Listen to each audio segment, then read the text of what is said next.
ओम नमः शिवाय। हिंदू कहानी संग्रह में आप सभी का स्वागत है। आज अध्याय 14 राजा पुरोएसा को भगवान का दर्शन, उनके द्वारा भगवत स्तुति और भगवान के वरदान से राजा की सायुज्य मुक्ति। ओम नमो भगवते वासुदेवाय। राजा पुरोएसा को उनके गुरु याज और उपयाज ने जब वैशाख मास में श्री हरि विष्णु का पूजन और वैशाख मास स्नान का महत्व बताया तो राजा ने उसे विधिवत किया। उसके बाद राजा को श्री हरि विष्णु भगवान ने दर्शन दिया। आगे की कहानी आज की कथा में सुनते हैं। परमात्मा भगवान नारायण 4 भुजाओं से सुशोभित थे। उन्होंने हाथों में शंख, चक्र, गदा और पद्म धारण कर रखे थे। वे पीतांबर धारण करके वनमाला से विभूषित थे।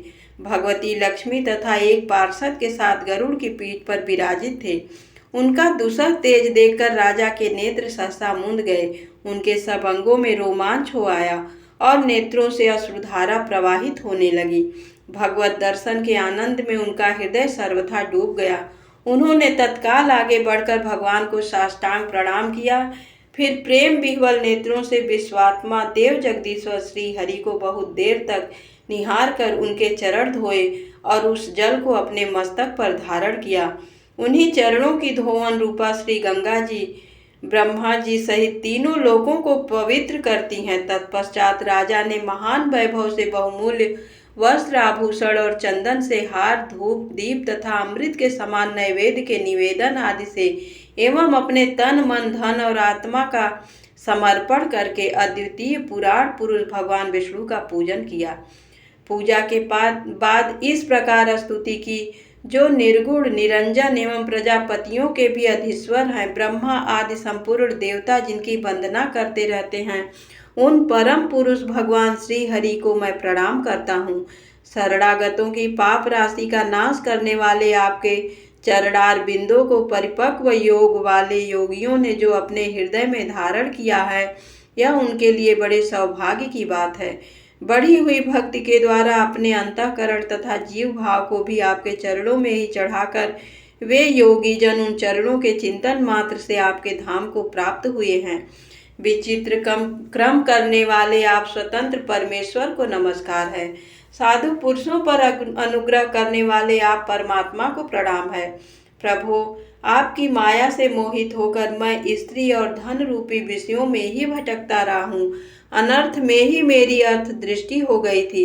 प्रभु विश्वमूर्ते, जब जीव पर आप अनंत शक्ति परमेश्वर की कृपा होती है, तभी उसे महापुरुषों का संग प्राप्त होता है, जिससे ये संसार समुद्र गोपद के समान हो जाता है। ईश्वर, जब सत्संग मिलता है तभी आप में मन तथा बुद्धि का अनुराग होता है। मेरा समस्त राज्य जो मुझसे छिन गया था, वह भी आपका मुझ पर महान अनुग्रह ही हुआ था, ऐसा मैं मानता हूँ। मैं न तो राज्य चाहता हूँ, न पुत्र आदि की इच्छा रखता हूँ और न कोष की अभिलाषा करता हूँ, अपितु मुनियों के द्वारा ध्यान करने योग्य जो आपके आराधनीय चरणार बिंद हैं, उन्हीं का नित्य सेवन करना चाहता हूँ। देवेश्वर जगन निवास, मुझ पर प्रसन्न होइए, जिससे आपके चरण कमलों की स्मृति बराबर बनी रहे तथा स्त्री, पुत्र, खजाना एवं आत्मीय कहे जाने वाले सब पदार्थों में जो मेरी आसक्ति है, वह सदा के लिए दूर हो जाए। भगवान, मेरा मन सदा आपके चरणार बिंदों के चिंतन में लगा रहे। मेरी वाणी आपकी दिव्य कथा के निरंतर वर्णन में तत्पर हो। मेरे ये दोनों नेत्र आपके श्री विग्रह के दर्शन में, कान कथा श्रवण में तथा रसनाएं आपके भोग लगाए हुए प्रसाद के आस्वादन में प्रवृत्त हो। प्रभु, मेरी नासिका आपके चरण कमलों की तथा आपके भक्त जनों के गंध विलेपन आदि की सुगंध लेने में, दोनों हाथ आपके मंदिर में झाड़ू देने आदि की सेवा में, दोनों पैर आपके तीर्थ और कथा स्थान की यात्रा करने में तथा मस्तक निरंतर आपको प्रणाम करने में संलग्न रहे। मेरी कामना आपकी उत्तम कथा में और बुद्धि अहर्निश आपका चिंतन करने में तत्पर हो। मेरे घर में पधारे हुए मुनियों द्वारा आपकी उत्तम कथा का वर्णन तथा आपकी महिमा का गान होता रहे और इसी में मेरे दिन बीते। विष्णु, एक क्षण तथा आधे पल के लिए भी ऐसा प्रसंग न उपस्थित हो जो आपकी चर्चा से रहित हो। हरे, मैं परमेश्वरी ब्रह्म का पद, भूतल का चक्रवर्ती राज्य और मोक्ष भी नहीं चाहता। केवल आपके चरणों की निरंतर सेवा चाहता हूँ, जिसके लिए लक्ष्मी जी तथा ब्रह्मा, शंकर आदि देवता भी सदा प्रार्थना किया करते हैं।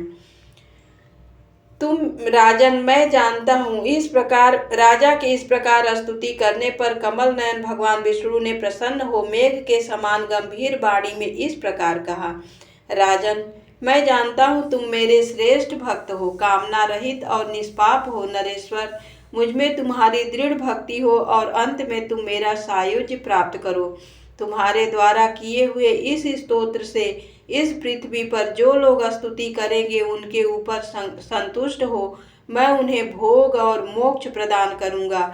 यह अक्षय तृतीया इस पृथ्वी पर प्रसिद्ध होगी, जिसमें भोग और मोक्ष प्रदान करने वाला मैं तुम्हारे ऊपर प्रसन्न हुआ।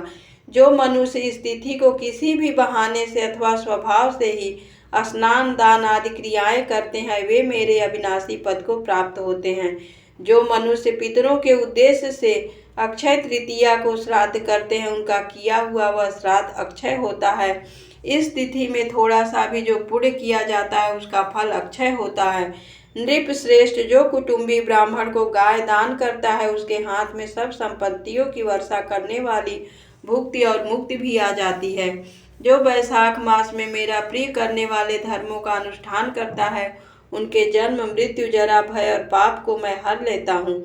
ये वैशाख मास मेरे चरण चिंतन की ही भांति ऐसे सहस्त्रों पापों को हर लेता है, जिनके लिए शास्त्रों में कोई प्रायश्चित नहीं मिलता है। राजा को ये वरदान देकर देवाधिदेव भगवान जनार्दन सबके देखते देखते वहीं अंतर्धान हो गए। तदनंतर राजा पुरोयसा सदा भगवान में ही मन लगाते हुए उन्हीं के सेवा में तत्पर रहकर इस पृथ्वी का पालन करने लगे।